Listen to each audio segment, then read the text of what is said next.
हमारे श्रोताओं के लिए ये बहुत प्रसन्नता की बात है कि आज यानी 26 नवंबर को जलगांव में श्री राज कपूर आए हुए हैं और इन्होंने अपनी सारी व्यस्तताओं और अस्वस्थता के बावजूद आकाशवाणी को भेंट देना स्वीकार कर लिया है।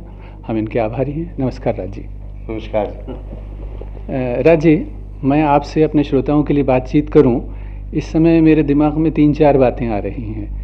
आपका सारा अतीत मेरे आँखों के सामने घूम रहा है और मुझे एक कलाकार, एक एक्टर, एक प्रोड्यूसर और एक ऐसा कलाकार जिसका ड्रामा से भी संबंध रहा है, पृथ्वी थिएटर से, ऐसे सब लोगों की एक साथ याद आ रही है। तो आप सबसे पहले मैं ये जानना चाहूँगा कि आपके कलाकार या एक्टर के रूप में आप पे पृथ्वी थिएटर्स के क्या संस्कार पड़े, उसके बारे में आप कुछ कहना चाहेंगे? सबसे पहले मैं जलगांव के सुनने वालों को मेरा प्रणाम। पृथ्वी थिएटर्स या पृथ्वीराज जी का मुझ पर क्या संस्कार है, शायद सारा व्यक्तित्व जो उनका है जी, वही अगर मैं उसका अक्सी मुझ में कुछ थोड़ा बहुत आ जाए तो बहुत कुछ है। मेरी सारी जो भी ट्रेनिंग समझ लीजिए या जो भी मैंने शिक्षा पाई, जो देखा, जो सुना, वो पृथ्वीराज जी से ही सब कुछ पाया मैंने। और पृथ्वी थिएटर्स में क्योंकि वो शुरुआत मेरे लिए एक्टिंग की, भूमिका की, वो एक स्तर मिला मुझे, तो यूँ समझ लीजिए कि एक पर्दा सा सामने से हट गया जी, जो कि हमेशा देखने वाले, सुनने वाले और कलाकार दिखाने वाले और सुनाने वाले में होता है। और जब ये नज़दीकी आ गई, ये अपनापन पैदा हो गया, तो फिर इसका तो कोई अंत ही नहीं है। अब इसमें कितना कलाकार अपने अभिनय से, अपनी कला से अपने चाहने वाले, अपने देखने वालों उन तक पहुंच सकता है और फिर उनके दिलों में अपना घर कर सकता है, ये उस पे ही मुनहसर है, उस पे ही है। और मैं कहूँगा कि मैंने अगर ये सब कुछ पाया है तो ये पृथ्वीराज जी से ही पाया है। बहुत अच्छी बात कही आपने, स्वाभाविक ही है, परंतु आप ऐसा महसूस कर रहे होंगे कि आज से 30-35 साल पहले, जब तक कि आप पृथ्वी थिएटर के कलाकार थे और फिर आपने अपना अलग फिल्म इंडस्ट्री में आए, तो आपने एक अलग व्यक्तित्व बना लिया, जो एक अलग ही चीज़ थी। उस समय के जो 4 जाने माने कलाकार थे, उनमें से 4 में से एक गिने जाते। सुपरस्टार जैसी चीज़ उस समय नहीं कहलाती थी, पर अशोक कुमार, दिलीप कुमार, राज कपूर और देवानंद, ये 4 के पीछे लोग पागल थे और हर एक का अपना अपना व्यक्तित्व था।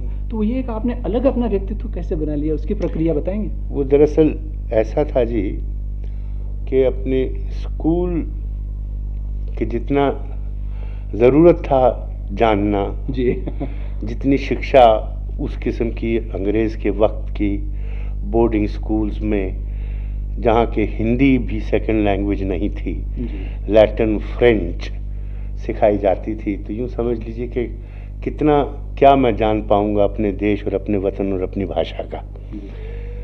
वो कुछ मन में ऐसी बातें नहीं भाई थी, तो जितनी स्कूलिंग करनी थी मैंने करके फिर एक दिन पृथ्वीराज जी से कहा कि बाबा जी, मेरा कुछ ये पढ़ने लिखने में जो आजकल की ज्योमेट्रियाँ और ये लैटिन्स और इनमें कुछ मन नहीं लगता, ना ही रुचि है कोई, ना ही लगाव है।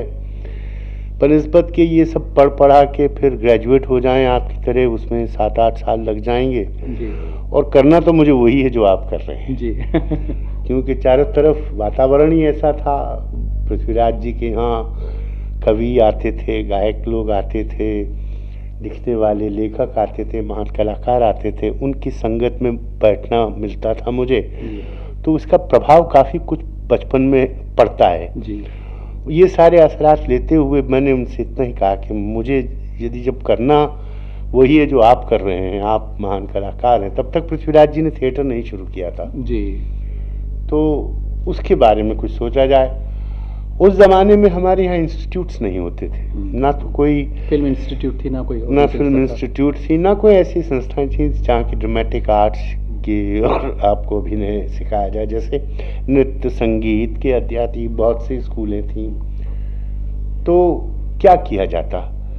तो सबसे जो स्पष्ट सामने बात नज़र आती थी उनको यही था कि भाई ट्रायल एंड एरर के ज़रिए फिल्म स्टूडियोज़ ही एक हैं जहाँ तुम सीख लो, देख लो, करो, अच्छा ना करो तो सीखो, बुरा करो तो सीखो, अच्छा करो तो सीखो।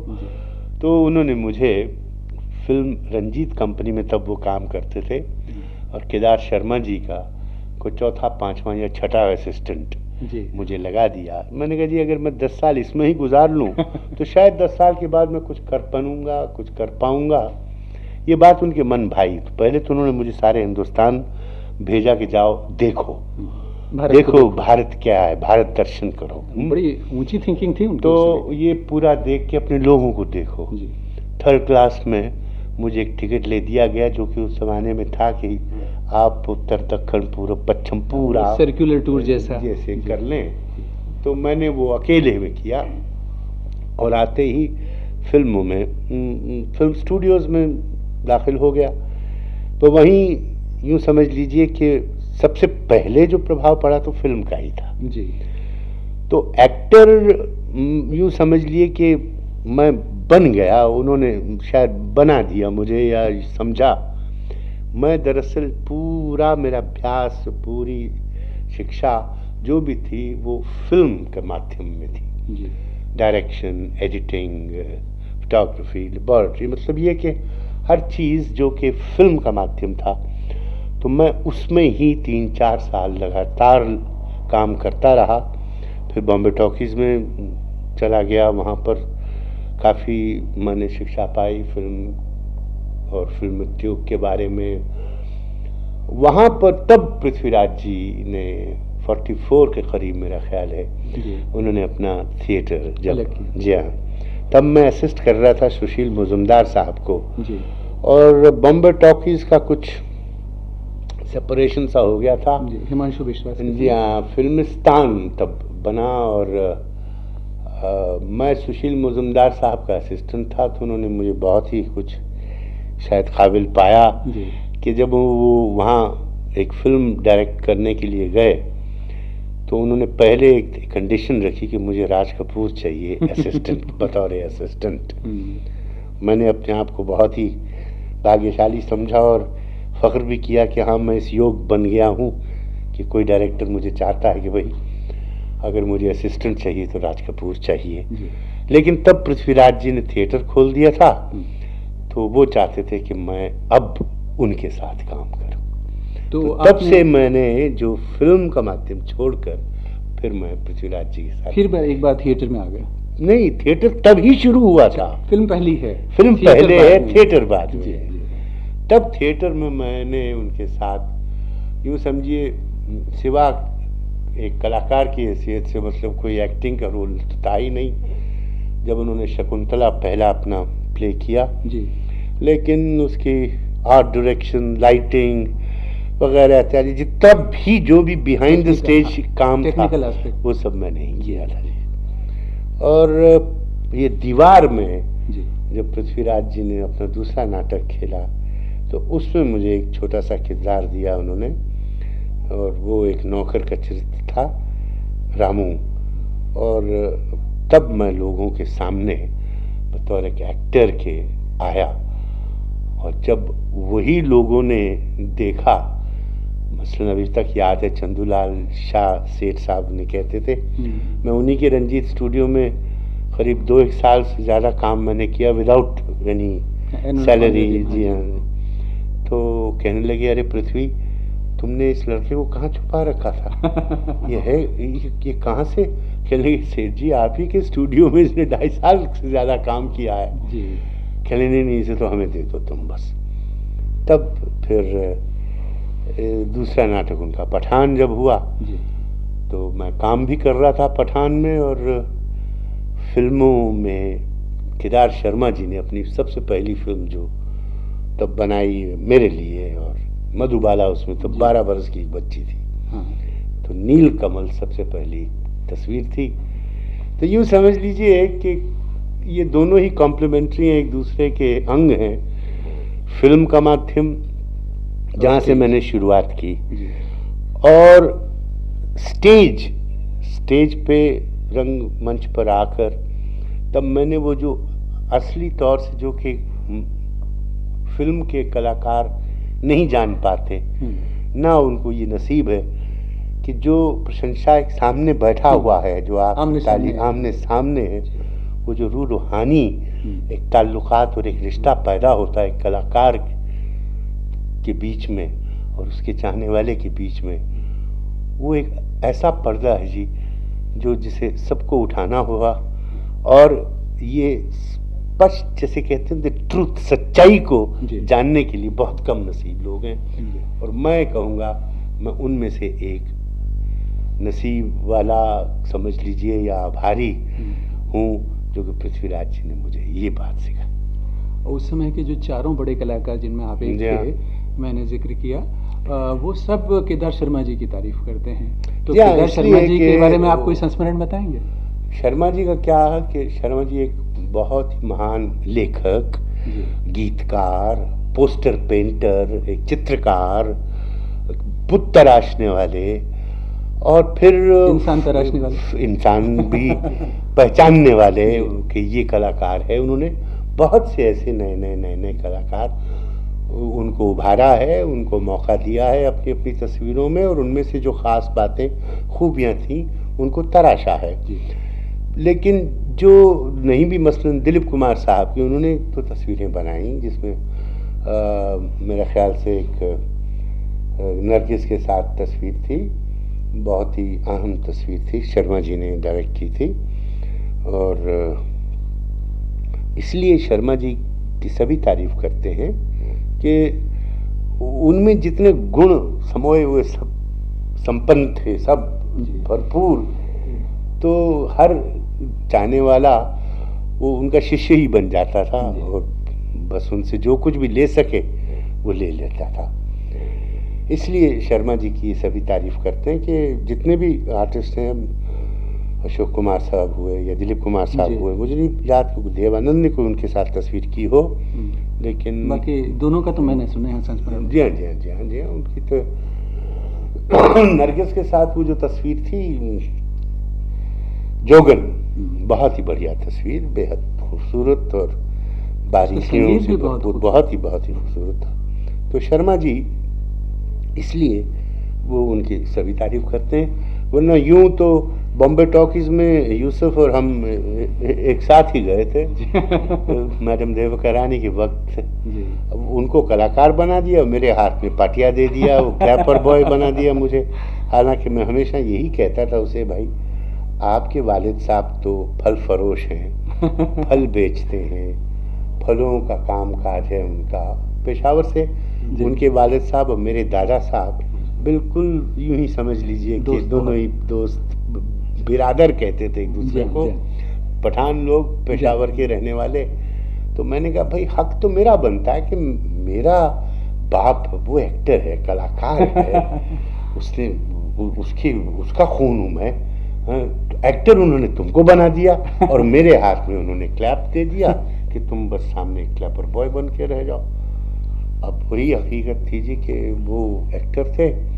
जब उन्होंने ज्वार भाटा पिक्चर सबसे पहली बॉम्बे टॉकीज में की और मैं क्लैपर बॉय था, तो शायद वही एक शुरुआत थी जहाँ से पहली सीढ़ी पे कदम रखा और फिर सीखा कि फिल्म किसे कहते हैं। और वैसे आप जैसे ही एक्टर के रूप में एस्टेब्लिश हो गए, आपने फिर अपना प्रोडक्शन लाने की सोची, मेरे ख्याल से क्योंकि मैं बताऊं ना जी कि ये शायद सबकॉन्शियसली कह लीजिए या मेरे दिलो दिमाग में तो फिल्म बसी हुई थी ना। और फिर जाहिर बात तो ये थी कि थिएटर पृथ्वीराज जी से आगे कौन बढ़ सका और गुंजाइश भी कहाँ थी कि, और चाहता मैं हमेशा था कि उनके नक्शे कदमों पर चलूं और जितने बड़े वो इंसान हैं, कलाकार हैं महान, मैं भी उससे बड़ा बनूं। लेकिन वहाँ तो मुमकिन नहीं था ना जी कि थिएटर में पृथ्वीराज जी से आगे कैसे निकल जाऊं। तो एक ये बात थी, और फिर दूसरी ये कि मेरी जितनी भी काम करने की तपस्या या समझ लो कि शिक्षण जितना भी हुआ फिल्म के माध्यम, शुरू पहले वही हुआ जी। तो वो था ही था मुझ में। कलाकार जब बन गया तो फिल्मों का कलाकार बना जी। उसमें से कुछ रुपया मिला, बस वो रुपया मिलते ही मैंने अपनी पहली तस्वीर आग, यूँ समझ लीजिए कि जब मैं थिएटर में काम भी कर रहा था और इस तरह से हमने वो फिल्म भी काम शुरू कर दिया। और इसी तरह से वही म्यूज़िक डायरेक्टर, वही म्यूजिशियंस, मसलन शंकर और जयकिशन म्यूजिशियन थे पृथ्वी थिएटर में, लेकिन क्योंकि साथ रहते थे, साथ ही काम करते थे, तो अगली फिल्म जो बरसात थी उसमें शंकर और जयकिशन आ गए, शैलेंद्र आ गए, हसरत आ गए। तो थिएटर से बहुत कुछ पाया मैंने, बहुत कुछ मिला मुझे, लेकिन मैंने वो पथ छोड़कर ये फिल्म की तरफ। मैं ऐसा महसूस कर रहा हूँ कि जब आपने आग बनाई तो जैसा उसका नाम भी है कि आपके दिल में कोई आग जल रही थी, कोई बात नए ढंग से कहने की या कोई नई बात पैदा करने की। वही जो हर नौजवान युवक के दिल में एक तड़प सी रहती है और एक वो चाहता है कि किसी न किसी जरिए, किसी न किसी तरह वो उसका इजहार करे, उस चीज़ को कह डाले। तो यही वजह थी। और उस वक्त में माहौल भी कुछ ऐसा था कि पार्टीशन का वक्त था और आग चारों तरफ फैली हुई थी। और दरअसल मुझे जो ये इस टाइटल और एक नज़म थी शैलेंद्र जी की, तो वो पीपल्स थिएटर में तब वैसे तो कर्मचारी थे रेलवेज का, वो क्या कहते हैं उसको, सोल्डरिंग करते थे जी, लेकिन लिखते बहुत थे और अच्छे की बहुत ही। और वो फिल्मों को उनको रुचि थी ही नहीं, फिल्मों में आना या फिल्म के बारे में सोचना या फिल्म के बारे में वो चाहते नहीं थे। गर्ज यही है कि उन्होंने मुझे अपना वो गाना दिया ही नहीं कि उनका एक गाना था जी कि मोरी बगिया में आग लगाए गए गोरा परदेसी। तो मैं वो गाना उनसे मांग रहा था कि मुझे आप ये गाना दे दीजिए। मैं अपना तारुफ अब क्या करा था सिवाय इसके कि मैं पृथ्वीराज कपूर का लड़का हूँ, मुझे आप जानते नहीं, ना मेरे काम को आप जानते हैं, लेकिन एक दिन हो सकता है कि शायद आप जानेंगे। उन्होंने कहा नहीं जी, फिल्मों के लिए तो हम नहीं लिखते। ठीक है, मैंने कहा यदि कभी मन चाहा आपका तो इस तरह से है। वो हुआ एक दिन कि उनको ज़रूरत थी तो उन्होंने आके शुरू कर दिया। गर्ज ये है कि वो कहानी कुछ और बनना चाह रही थी, लेकिन तड़प थी चारों तरफ, उसके असर पड़ते थे दिलो दिमाग पर, वतन के लोगों के जज्बातों के, मुल्क में क्या हो रहा था, कैसा आंदोलन था, बंटवारा था, उसकी पीड़ा, वो सारी बातें एक मिल मिला के एक ऐसा उबाल सा ज्वाला पैदा हो गई मन में कि उसे किसी न किसी तरीके से कहना था। और आप गौर कीजिए तो उस ज़माने की मल्टी स्टारर फिल्म वही थी। उसमें देख लीजिए नरगिस थी, निम्मी थी, नरगिस थी, कामिनी कौशल थी, निगार सुल्ताना थी, प्रेमनाथ थे, राज कपूर थे, सब बड़े बड़े कलाकार। मल्टी स्टारर उस ज़माने की 1946-47 की बात कर रहा हूँ जी मैं। अब फिर एक और मोड़ आया, आप जब आवारा तक आए तो आपकी एक इमेज दूसरी बन गई, जिसको आज भी समाजवादी देशों में या सोवियत देशों में बहुत ज़्यादा याद किया जाता है। तो चूंकि अभी हम सोवियत महोत्सव ही मना रहे हैं, भारत सोवियत मैत्री की, तो मुझे उसकी भी याद आ रही है। उसके बारे में आप कुछ कहना चाहेंगे? यही है जी कि 40 वर्षों में हमने हर किस्म के वातावरण में फिल्में बनाई हैं जी। एक तो आज़ादी के पहले का वक्त था जी, फिर आज़ादी के बाद का वक्त था। चारों तरफ माहौल भी नेताओं के तरह तरह के वजूद की वजह से, उनकी अपनी शख्सियत की वजह से, उनकी अपनी कल्पना की वजह से, जैसे पंडित जी का एक पीरियड था, वो हर चीज़ को एक अजीब दृष्टिकोण से देखते थे। वो उसका असर पड़ता था हम पर, उनकी सोशलिज्म का असर पड़ता था हम पर। वो क्या सोचते थे, क्या चाहते थे, उनका मुल्क कैसा हो, उनके लोग कैसे हों, उनकी प्रगति कैसे हो, किस तरफ विस्तार बढ़ता चला जाए। तो इन चीज़ों का अक्सर लिखने वालों पर और फिर बनाने वालों पर, चाहे वो गीतकार हो, संगीतकार हो या लेखक हो, लिखते थे लोग, तो वही हम बनाते थे। तो उन दिनों की ही बात है जबकि आग के बाद बरसात एक म्यूजिकल पहले आई। दिल में आग जी हाँ, लगी फिर बरसी बरसात। जी। तो इसके बाद ये आवारा, हाँ, मैंने कहा ना कि ये माहौल और वातावरण पे बहुत डिपेंड किया। और हमने आवारा, जब अब्बास साहब का मेरे ख्याल एक बहुत ही खूबसूरत लेख था उनके जीवन का, और उससे कुछ बात बनी गई। वही वक्त था कि बरसात में शैलेंद्र जी जब आए तो 2 ही गीत लिखे उन्होंने, उनको कुछ ज़रूरत थी।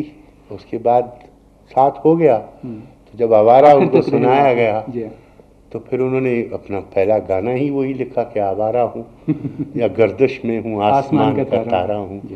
और उसमें देखिए कितनी खूबसूरत कुछ बंद है कि घर बार नहीं, संसार नहीं, मुझसे किसी को प्यार नहीं, उस पार किसी से मिलने का इकरार नहीं, अनजान नगर सुनसान डगर का प्यारा हूँ। अब कौन जानता था तब कहाँ पहुंचूंगा कि मैत्री ये रूस की और हिंदुस्तान की इस कदर बढ़ेगी जी, और यहाँ तक पहुंचेगी कि आज उनके कलाकार आके वो गाते हैं आवारा हूँ।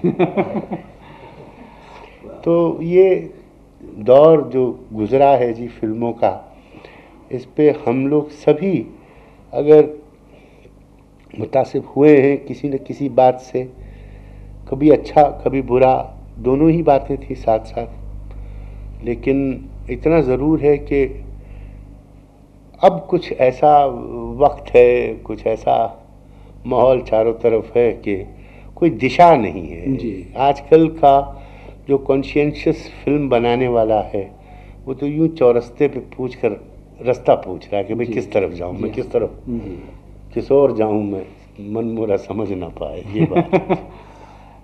बदलना है। तो नहीं, ऐसा एक थोड़ी सी बात, दो एक बातें और पूछना चाहूँगा। हम इसी क्रम को आगे बढ़ाएं। मैं सोच रहा था कि फिर आपने 2 फिल्में ऐसी बनाई जो मैं बहुत महत्वपूर्ण मानता हूँ आपकी, एक तो बूट पॉलिश और एक जागते रहो। मैंने कहा ना आपसे कि वो सारे एक किसी न किसी हालात या कोई एक माहौल, उसकी वजह से ये बूट पॉलिश तो मसलन ये कि ये बच्चों के हाथ जो भीख की तरफ जी उठते हैं, शायद कहीं पढ़ा था, अपने पंडित जी ने ही कहा कि अगर यही हाथ हम काम पे लगाएं, मेहनत करना, चाहे बूट पॉलिश ही क्यों ना करें, छोटी छोटी बातों से वो फिल्म बनने लगी। इसी तरह से जागते रहो का जो पूरा एक खाका है जी, वो ये था कि रात भर की कहानी एक ही बिल्डिंग में। तो हमने अपने वतन में तब जब धीरे धीरे हटने लगे हम अपने आदर्शों से अपनी एकता से, हैं जी, और क्लासिफिकेशंस आने लगी, दर्जे आने लगे, वर्ग आने लगे, छोटा बड़ा, ये फिर मज़हब की बातें आने लगी, और फिर अनेक इस किस्म की जो समाज पहले तो इकट्ठा करते थे, अब धीरे धीरे वही बातें वो टूटने लगी। तो फिर उसका असर पड़ा। तो एक तस्वीर जो आई उस वक्त पे, जो जिन्होंने लिखा हमें भी पसंद आई, तो हमने वो तस्वीरें बनाई। लेकिन देखिए, जागते रहो के बारे में तो ख़ास तौर से इतना ही कहूँगा कि अब उस तस्वीर को उस वक्त समझ नहीं पाए लोग बाग के कहना क्या चाह रहे थे। शुरू में बॉक्स ऑफिस पे बिल्कुल नहीं चली, फिर पुरस्कार मिलने के बाद पुरस्कार मिला, इसका इंटरनेशनल अवार्ड मिला जी, तो फिर कि भाई इसमें कुछ होगा, और फिर लोगों ने देखा, पसंद की। तो खैर एक है चाल चलन। नहीं, कहने का सिर्फ मकसद यही है जी कि अब जैसे अब ऐसा वक्त है, हम सबका तस्वीरें जो भी बना रहे हैं, जो भी रिस्पॉन्सिबिलिटी, जिम्मेदारी समझते हैं कि इस माध्यम के ज़रिए अगर हम मनोरंजन देते हैं तो साथ ही साथ हमारी एक जिम्मेदारी है कि हम उसको उस हद तक ना ले जाएं कि उसका असर बुरा पड़ने लगे दिलो दिमाग पर, लोगों पर, बच्चों पर, घरों पर, इंसानों पर, समाज पर। तो लेकिन फ़र्क इतना हो गया है कि तब मसलन हम चौपाटी पे अगर एक गांधी टोपी पहने हुआ कांग्रेस मैन या कोई भी पॉलिटिकल लीडर पार्टी का भाषण दे रहा हो तो उसके सामने खड़ा हुआ एक अनजान गरीब आदमी जिसे कोई भी नहीं जानता, कोई भी नहीं पहचानता, वो भी एक डब्बे पे खड़ा होकर भाषण दे सकता है। और अगर वो नेता बात करता है देश की और गुर्बत की और गरीबी की और रोटी की, तो वो भी जो है ना, चाहे वो मंजन बेचने वाला है, वो भी उसी रोटी की बात करता है। ये बात हम आज नहीं कर पाते। आज हम ये बात अगर करना चाहें तो हमको फिल्म में कोई ना कोई कहीं ना कहीं संसद में हाथ उठ जाता है कि इसे बंद किया जाए, ये हमारे खिलाफ। तो ये जो इंडिपेंडेंस, जो डेमोक्रेटिक जो राइट्स आज समझे जा रहे हैं, हमारी समझ में नहीं आ रहा। और यही एक वजह है कि हमारी तस्वीरें फजूल, जो एस्केपिस्ट फेयर कहते हैं, हाँ जी, मनोरंजन भी नहीं है। वो तो न जाने क्या है, वो कुछ अजीब खिचड़ी है, कुछ अजीब खिचपिच है। वो भी जानते हैं कि सरकार भी जानती है कि अब इसमें कब एक आदमी ने मारा 25 आदमी गिर गए, ये मुमकिन ही नहीं है। लोग भी हंसते हैं, सभी हंसते हैं, तो हम एक खिलवाड़ बन के रह गए। ये बड़ा अफसोस है कि हमारे होते हुए हम ये देखते चले जाएंगे कि जो जिस दर्जे पे पहुँचे थे हम, कि हंस के, रो के, गा के कुछ ना कुछ हम संदेश दे जाते थे जी। आज कुछ भी नहीं कह पा रहे। अब आपने सर्कस के एक जोकर जैसे छोटे कैरेक्टर को उभारा, बस यही है जी। आप जलगांव आए हैं, यहाँ के कुछ पिछली यादें जुड़ी हुई हों तो हमारे जलगांव की जी एक ही बात जो हमें बहुत पसंद आई, और ये जब के जैन साहब ये आए बम्बई और कहने लगे कि उनके पिताजी बड़े जैन साहब ने कुछ यहाँ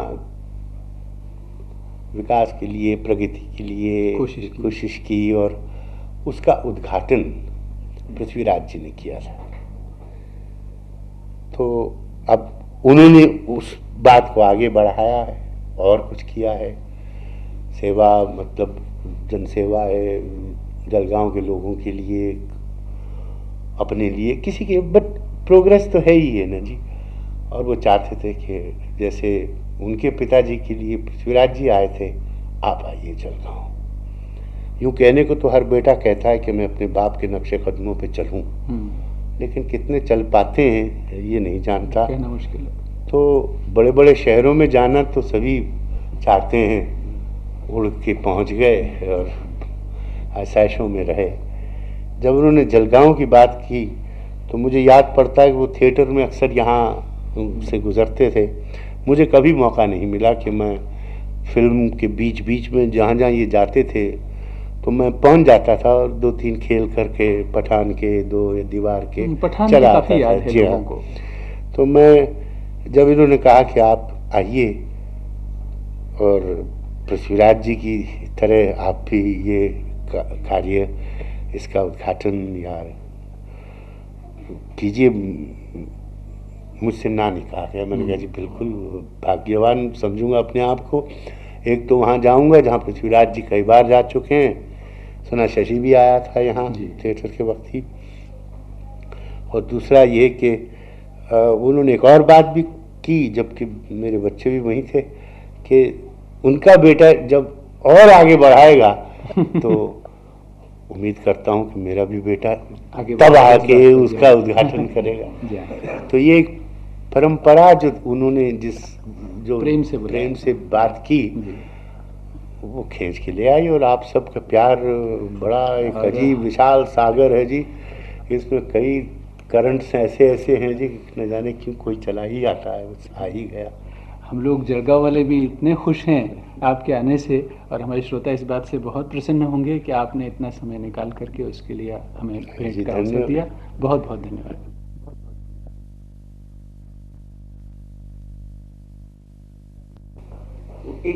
कलकत्ता से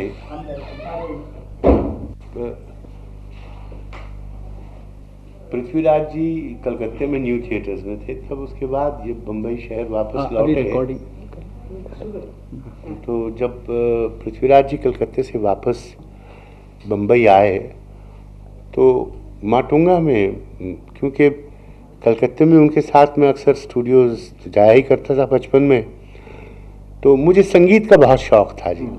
और वो बात ऐसे पैदा हुई थी कि रायचंद बड़ाल, पंकज मलिक, तिमिर बारन और ये सब वहाँ न्यू थिएटर्स में परमानेंट, तब तो इंस्टीट्यूशंस होती थी। तो जब जब मैं इनके साथ स्टूडियोज छुट्टियों के दिन में जाता तो म्यूज़िक रूम्स में ही मैं बैठता था। और छोटा था, कुछ नीली आंखें, गोरा रंग और पूरे बालों का भी कुछ असर, सब बड़े प्यार करते थे, ये यार मेरे पास आके बैठो बैठो। तो रायचंद बड़ाल बहुत ही मुझे प्यार करते थे और पास में बिठाते थे। खाने का मुझे बहुत शौक था, तो उनके लिए नाश्ता आया करता था, रसगुल्ले वगैरह, तो मैं वही खाता और उनको सुनता रहता था क्या बजाते हैं जी। तो जब वो पृथ्वीराज जी न्यू थिएटर्स के बाद बम्बई आए तो म्यूज़िक का शौक तो था ही, तो वहाँ पर माटुंगा में अपने एक म्यूजिकल स्कूल था जी, नारायण राव व्यास जी का। तो मुझे उन्होंने उसमें, तो मैं नारायण राव व्यास जी से जो पहला, मसलन मैंने, अगर अंग्रेजी स्कूलों में मैंने पहले ही कहा आपसे कि पढ़ा हूँ मैं, या जेजुइट स्कूलों में, पादरियों के स्कूलों में, जिसमें कि सेकंड लैंग्वेज भी हिंदी नहीं थी, तो मुझे हिंदी की शिक्षा, लिखना पढ़ना कुछ भी नहीं आता। तो मैंने पहला अगर कोई देशभक्ति का गाना सीखा था तो पंडित नारायण राव व्यास जी के नाम वंदे मां।